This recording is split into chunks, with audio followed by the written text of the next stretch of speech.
This is Edmunds live with your highlights of the 2013 LA Auto Show.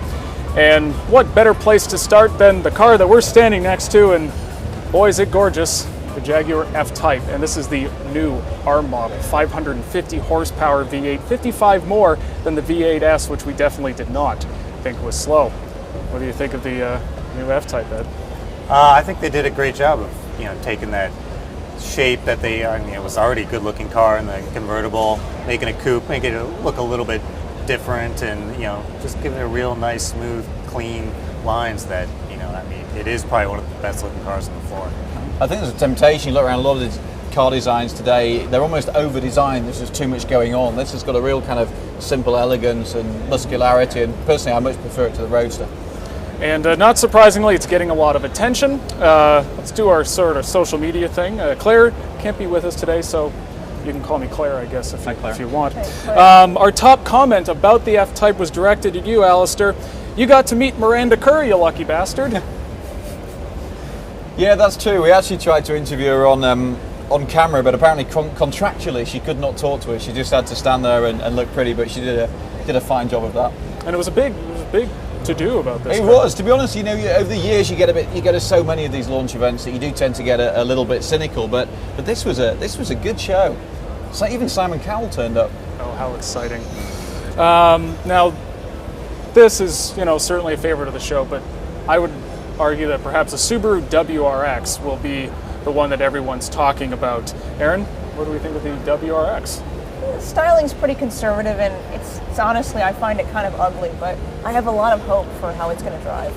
Nice, because there was some thought that it would be more of a unique vehicle compared to the Impreza, but yeah, they don't have a big name designer. It's just not in the cards. Yeah, and there's lots of comments on Facebook about the styling. A lot of people think it's ugly. I don't know why they're surprised. One guy, it's a WRX. That's what it does, right? Yeah. It's a Subaru too.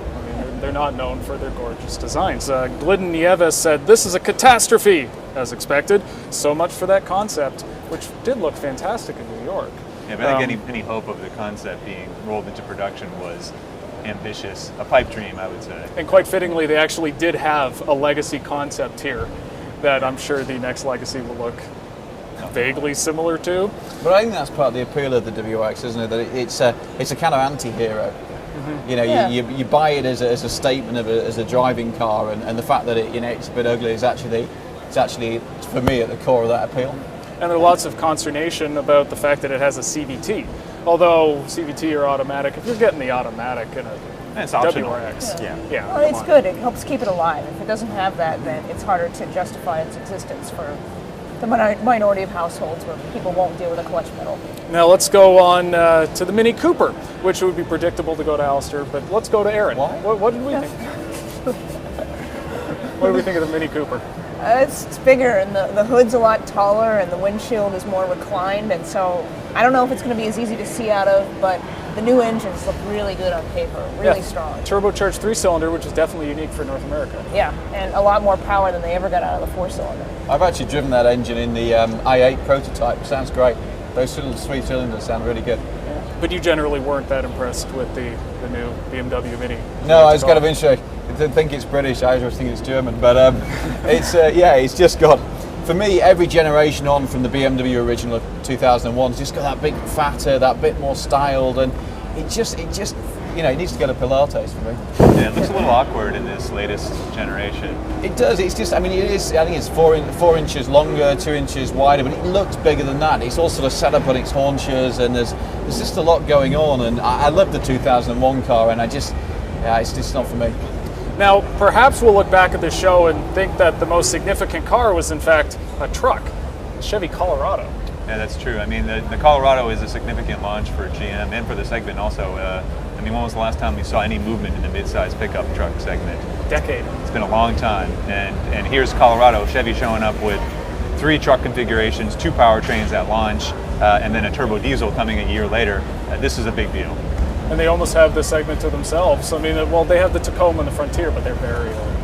There's a new Tacoma coming in a couple of years, but it's far enough away that the Colorado has the edge for sure. Do you think this could signal an increase of the mid-size truck, a rebirth almost? I'm not sure if it's going to, make the segment really that much bigger, but it's certainly, I mean, anytime you get a little more competition, Toyota is now forced to kind of respond to that. But Toyota's had that segment for so long that Colorado's going to have to be really good to make a dent in it. And it looks like a nice package, but I don't think Toyota's going to roll over that easily. So it's going to be kind of a tough row. I mean, that's going to be a hard thing to break into for Colorado. Very loyal buyers. Yeah, I mean, you got side. people driven Tacomas now for 5, 6, 8 years, so it's not going to be easy for Chevy.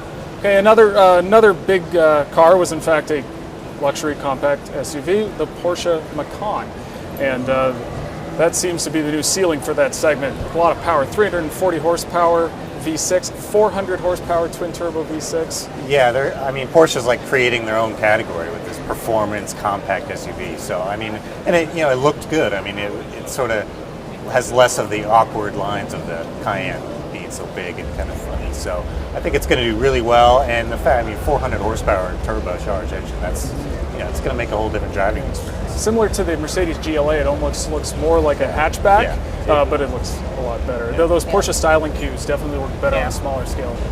Let's to our lightning round. And what was your favorite car of the show? Alistair.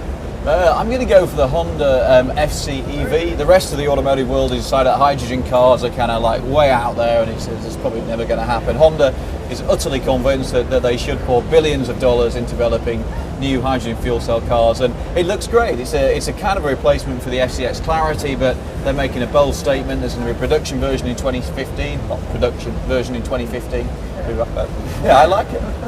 I actually designed Vision GT months ago at the first auto show. 500 horsepower. What's not to like there, but they added sort of the wide body kit to it, but it doesn't look ridiculous. They actually molded it into the shape of a GTI it almost looks like it could be done sometimes. So I think they did a good job of making the ultimate GTI look, kind of look right instead of just looking ridiculous. And they're calling it GTI, not R, or?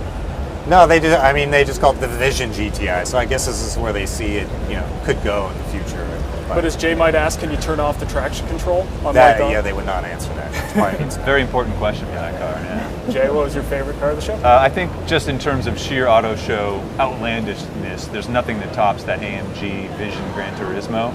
I mean, look at the thing. It looks like it landed here from Neptune. It's so extreme in every way. It's completely ridiculous. I love it. Aaron? Yeah, I have to agree with Jay, because I think that's a car that it's worth coming here just to see that car. And my favorite, because I'm an unapologetic Anglophile, is the F-Type Coupe. So that's it for Edmunds Live and our coverage from the 2013 LA Auto Show. So see you in a couple of weeks, because next week's Thanksgiving, and do yourself a favor, spend the time with your family.